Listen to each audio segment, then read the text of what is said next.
पूजा जी के 7 वचन जो पवन जी ने स्वीकार किया है ना। अब पवन जी के भी कुछ वचन है, 5 वचन है, और कहते हैं 5 वचन में कि इन 5 वचनों को हे सुनैनी, हे देवी, यदि आप स्वीकार करोगी तो मैं आपको पत्नी रूप में स्वीकार करूंगा।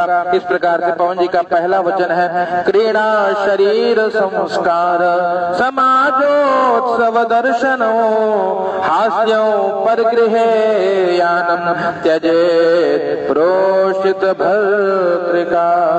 पहले वचन में आपसे कहते हैं, सुनहो वचन मम पंच सुनैनी राखहु ऊर्ध्वे रज पिक पयनी। 5 वचन मेरा सुनिए। ऐसा पवन जी कहते हैं, प्रथम वचन तुम सुनहु सयानी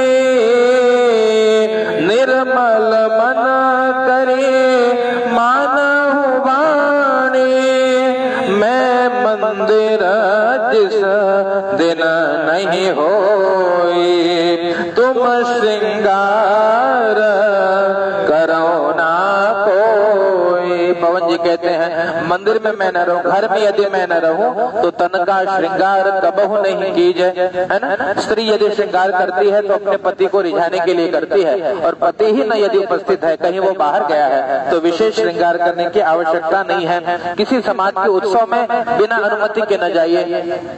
और हास्यों परिगृहे यानो, बिना कारण किसी से हास परिहास करना।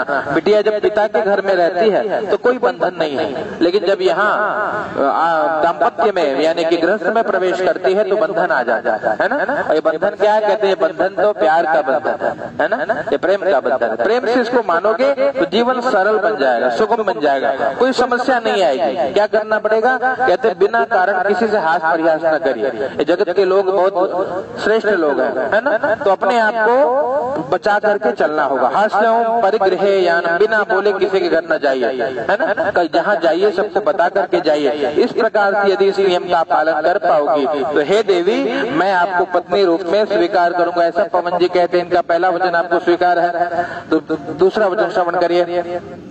विष्णु वैश्वानर साक्षी ब्राह्मण ज्ञाति बांधवा पंचमो ध्रुवमालोक्य ससाक्षे त्वं ममागता। द्वितीय वचन में कहूँ बखाना उत्तम ध्यान तेरा राखूं ध्याना। विष्णु विप्र वैश्वानर साक्षी ध्रुव बांधव मिल भी है साचे। कहते हम विवाह जो कर रहे हैं ये ब्रह्म विवाह है, इसमें 5 साक्षी हैं। कौन कौन साक्षी हैं? कहते हैं विष्णु भगवान नारायण साक्षी हैं। और कौन साक्षी हैं? कहते हैं दोनों पक्ष के बंधु बांधव जो हमारे बंधु बांधव एकत्रित हुए वो साक्षी हैं। दोनों पक्ष के ब्राह्मण देवता साक्षी हैं, अग्नि नारायण साक्षी हैं और 5वें ध्रुव तारा साक्षी। ध्रुव नारायण को प्रणाम कर लीजिए। ध्रुव नारायण भगवान की जय। ये इनका कहते हैं ये दूसरा वचन है। तीसरे वचन को श्रवण करिए। पवन जी तीसरे वचन में कहते हैं तव चित्तम मम चित्तम वाच्या वाच्यम न लोपयेत व्रते में सर्वदा दे मृदये स्वमो वरानने। 5वें वचन में कहते हैं राखहु मन चित्त मम अनुकूला। राखहु मन चित्त मम अनुकूला। व्रत हृदये त्वं धारहु मीना। व्रत हृदये त्वं धारहु मीना। इस व्रत को हृदय में धारण करिए। क्या व्रत है? कहते राखहु मम चित्त मन अनुकूला। अपने मन के अनुसार। कहते हमारा दोनों का चित्त इच्छा हो, कभी वाद विवाद न हो, है ना। स्त्री का धर्म है एक ही धर्म एक व्रत नेमा। काय वचन मन पति पद प्रेम। पति प्रसन्न है तो सब देवता प्रसन्न है, और पति अगर नाराज है तो कितनों देवी देवता पूजो उसका कोई फल मिलने वाला नहीं है। इसलिए हे देवी हम ये प्रयास करें कि एक दूसरे को प्रसन्न रखने का प्रयास करें, है ना। और कहते हैं कौन है? कहते हैं पति पत्नी का संबंध है, कहते हैं single soul and different body, है ना, एक आत्मा दो भिन्न शरीर में, यही पति पत्नी है। तो हम दोनों एक बन करके रहे, अनेक न बने। कभी आपकी खुशी के लिए मैं कुछ बर्दाश्त कर जाऊं और कभी मेरी खुशी के लिए आप कुछ बर्दाश्त कर जाइए, है ना। इस प्रकार से अगर जीवन को बिताएंगे तो जीवन में कोई समस्या नहीं होगी। ये इनका तीसरा वचन है। चौथे वचन में पवन जी कहते हैं मम तुष्टिश्च कर्तव्या बंधुना भक्तिरादरात् ममाज्ञा परिपालयेषा पाते व्रत चतुरंग सब विदित कार्य पतिव्रता बनो है सुकुमारी। क्या करिए? कहते पतिव्रत धर्म का पालन करिए।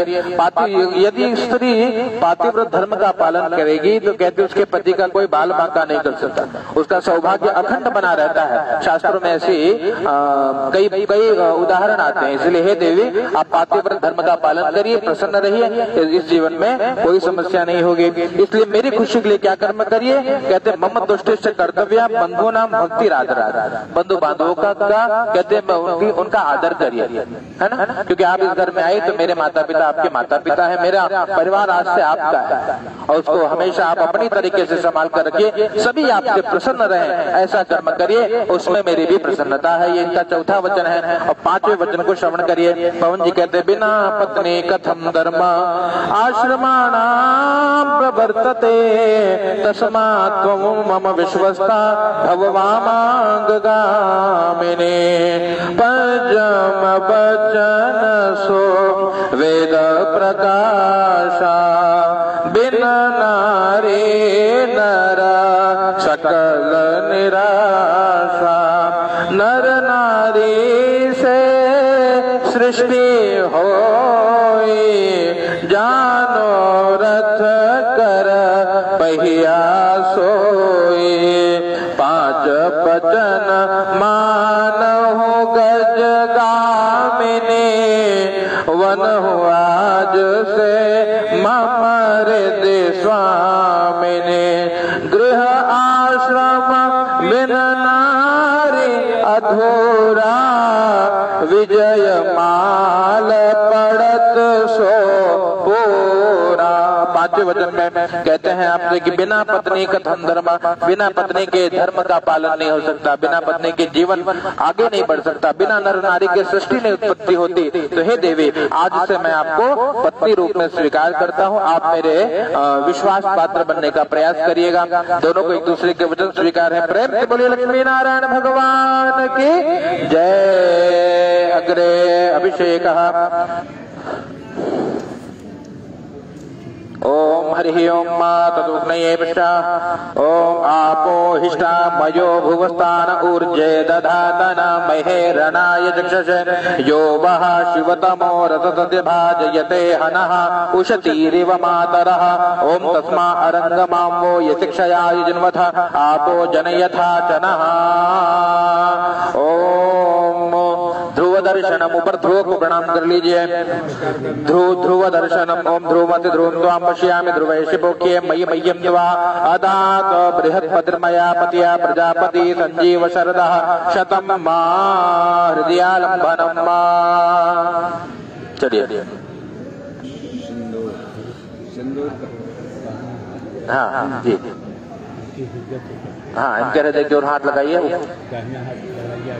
ओम तदंतनो